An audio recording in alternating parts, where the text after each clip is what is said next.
कई लोगों को आपने देखा होगा आजकल धन को ब्याज पर देते, कई लोग देते हैं और बहुत प्रसन्न होते हैं कि बहुत अच्छा ब्याज मिल रहा है, 3% मिल रहा है, 5% मिल रहा है, उसको जरूरत थी, उसने मुझे इतना दे दिया।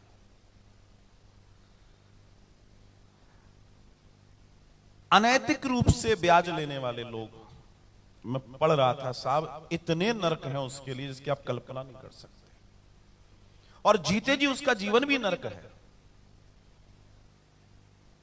क्यों? क्योंकि जो व्यक्ति आपसे पैसा लेने आया है, सबसे पहले वो आया नहीं है, वो अपनी दुख ऊर्जा को लेकर आया है।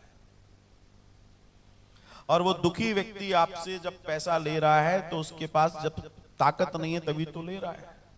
अब जब आपको ब्याज देगा तो क्या आपको नारायण जानकर देगा? वो ब्याज आत्मा दुखाकर और बड़ी पीड़ित मानसिकता के साथ देगा, और ऐसी लक्ष्मी लेने वाले को खत्म कर देती है महाराज, क्योंकि उसमें तो दरिद्रता छुपी हुई है, आह छुपी हुई है। विचार कीजिए। स्वेच्छा से मंदिर की पेटी में साधु संत ब्राह्मण, स्वेच्छा से कह रहा हूं, स्वेच्छा से मतलब समझ रहे हैं, आपके हृदय में जो आया आप वो कर रहे हैं, बस वही एक शुद्ध धन है, बाकी सब अशुद्ध है। सबके अंदर कहीं ना कहीं आत्मा रो रही है किसी की। अरे तुम आज किसी से ले लोगे, 10 दिन बाद दोगे तो तुम्हारा दिल दुखेगा। तुम्हारा नहीं था, तुम्हें मालूम है।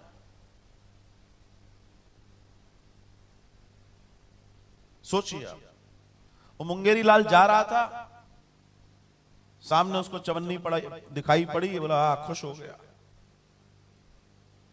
चवन्नी उठाई जेब में डाल ली, फिर आगे गया, एक और चवन्नी दिखाई दी, हाँ आज तो आनंद हो गया, फिर चवन्नी ली जेब में डाल दी, फिर आगे गया, एक और चवन्नी मिली, खुश हो गया, आज तो 12 आना हो गया, फिर आगे गया और सपने देखते जा रहा है, इस चवन्नी का मैं ये करूंगा, अब 98 हो गई, अब मैं इसका करूंगा, 12 आना हो गया, इसका मैं ये करूंगा, और फिर एक और चवन्नी मिली तो फिर उसने जेब में डाली, और एक जगह पहुंच के बोलता अब मैं इन चारों चवन्नियों को निकाल के देखता हूं, मैं इसका क्या करूंगा।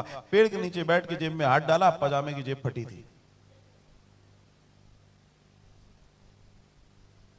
और वो रोने लगा, हाय मेरे 1 रुपया चला गया, जबकि उसका नहीं था, रास्ते का था, उसका कुछ नहीं था, तो वो बैठ के रो रहा है। सोचिए माया कितनी प्रबल है। और जो आज हमारा है वो कल किसी और का था, कल किसी और का होगा। हम रोज पढ़ते हैं, रोज जानते हैं, लेकिन मानने को तैयार नहीं है। यही दुख है, यही माया है महाराज।